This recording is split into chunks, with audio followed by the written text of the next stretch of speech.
All right, one of the things I've always liked about 40K, but that I also found tremendously annoying, is the backstory, the fluff, the part you can read in the novels or in the codices. Tells you about all the armies, gives you some pretty cool stories as to what's happening. Horus Heresy's great set of books. But the annoying part about this is when you try to compare the fluff to the tabletop statistics, they just don't match in almost any case. I mean, you can read about 3 Eversur assassins depopulating an entire world in just a few days. Marnius Calgar, taking down entire Tyranid hordes. Heck, Mugen Ra, a Phoenix Lord with a medium-range gun, basically holding off and beating an entire Tyranid Hive Fleet tendril on his own. And when you compare it to the tabletop statistics, they just fail. Even when you read a codex, some of the entries are somewhat humorous when you compare what it says they should do versus what they can do. But there's one or two where they really are as good as they say, and then there's a few places where it's kind of worth looking at and seeing, would it really work. Well, one of the things I think is entertaining because it is potentially true is the Masque of Slaanesh, who's the former beautician, basically herald of Slaanesh, who used to do Slaanesh's hair and massage Slaanesh's scalp and everything every day. So the Masque and the Solitare, who is the Harlequin that plays Slaanesh in the recounting of the fall, and thus has sold its soul to the demon she who thirsts, Slaanesh. There's a whole story in the old codex about how the Masque has a dance off that goes on for days versus the Solitaire, and you read it and you're like, okay, another fluff exaggeration. But if you wanted to look at it, this is actually one of the few places that in the fluff you could actually work out on the tabletop exactly as described. If you ran unbound armies with just one model each. But and I'll explain that in just a second, but I thought it'd be interesting to see what would happen if you faced the Masque versus the Solitaire. Now, why I say it could actually go exactly as described, it's because the Masque has a special power that can lock another model to a maximum of D3 inches movement. And if she did that and stayed 9.1 inches away from the Solitaire, she could literally spend, if you never had a game-ending turn, she could spend eternity walking around and locking the Solitaire as long as she stayed out of range of his charge, and she has no shooting attack. Solitaire has, at best, an 8-inch shooting attack, and they could just dance around forever. Clearly that wouldn't happen, but it could. There's just a few places in game mechanics where it could actually meet the fluff. But I thought it would be interesting to see what would happen if you take the Masque, who is a substandard demon character for the most part. Her rules are missing a few things like independent character, which would just make her so much better. She is quite literally less than half the number of points of the Solitaire if you were to kit him out with a rose and a haywire grenade. Otherwise, she's pretty close. She's almost exactly half his number of points. But what would happen if you faced them off against each other? Now, the way I'm going to do this is I'm going to assume that the Masque will probably be able to charge, and the reason is that she can lock the Solitaire's movement. So I'm going to assume for this that's going to be the case, and then I'll run this again where they dual charge, and I'm not going to bother with the blitz because we'll see what will happen well before the Solitaire gets his 12 attacks on the blitz. But what would happen if the Masque either deep struck or was able to get near the Solitaire? She'd lock him until she was capable of getting close to him.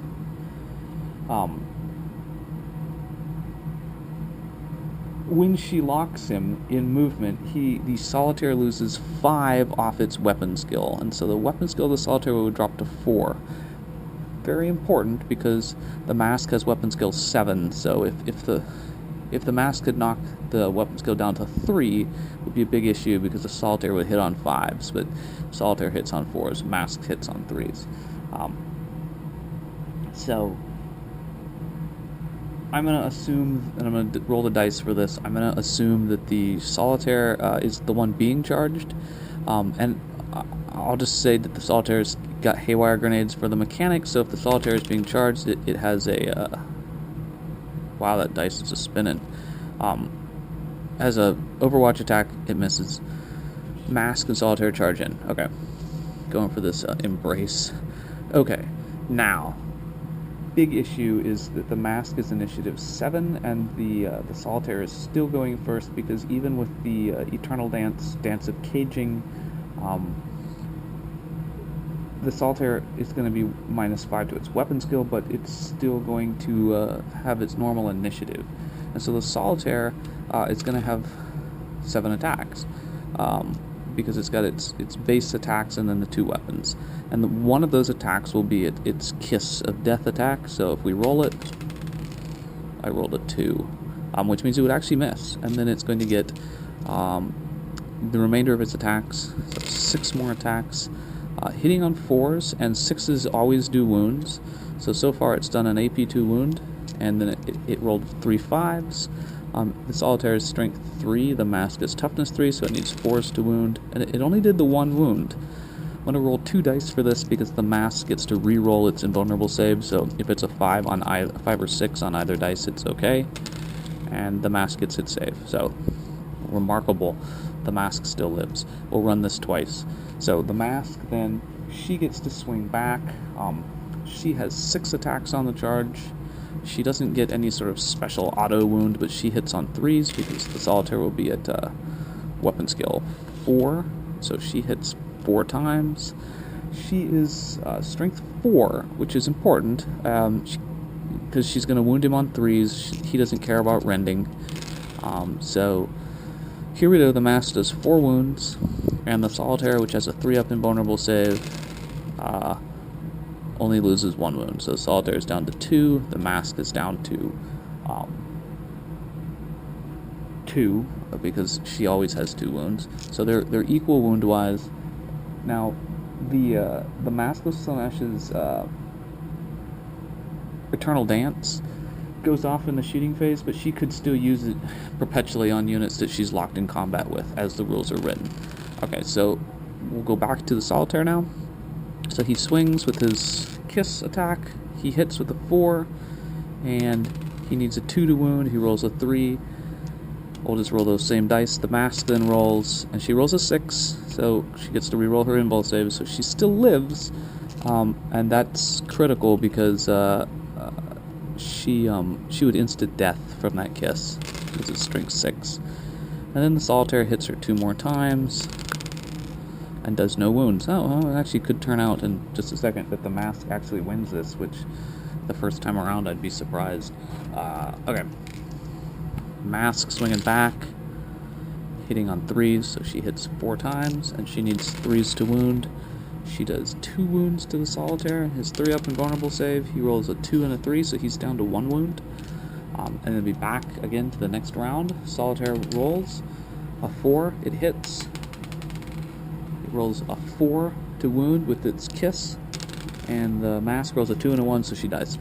So in this combat, the Masque just barely lost, actually. So let's do the reverse. Let's just do the same thing again for statistics purposes. Solitaire swings with the Kiss, rolls a 1, and then swings at the Masque, hitting only once, doing 1 wound, and the Masque, who gets a rerollable save, takes a wound.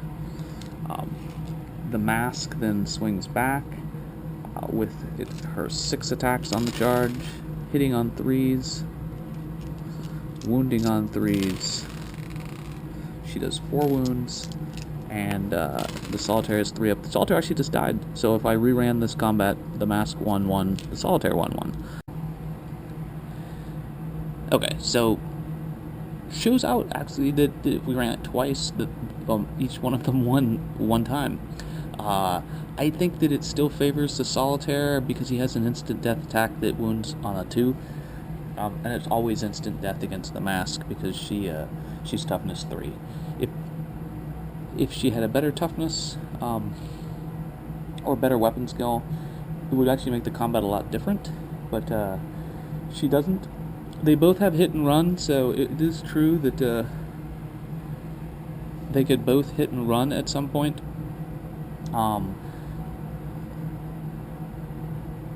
The hit and run is not affected by the Eternal Dance because the Eternal Dance only targets move, run, charge, and fall back, so the Solitare actually could hit and run, try to get out of range.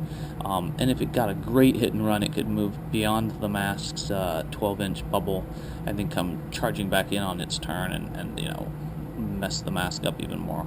But they both have a pretty good initiative, so they're both likely to pass their hit and run. Anyways, that's where that is. And I think it's an interesting piece of fluff. The two characters fight off, and they actually are pretty well balanced in many ways. I think the Solitaire still wins out, but it is double the points. And the funny part is that it is one of the few things in the fluff where it actually could work out the way it's described, because the Masque could just eternally lock the Solitaire into a tiny short movement and just walk around it. And of course, since the Masque can't shoot, the battle would go on forever.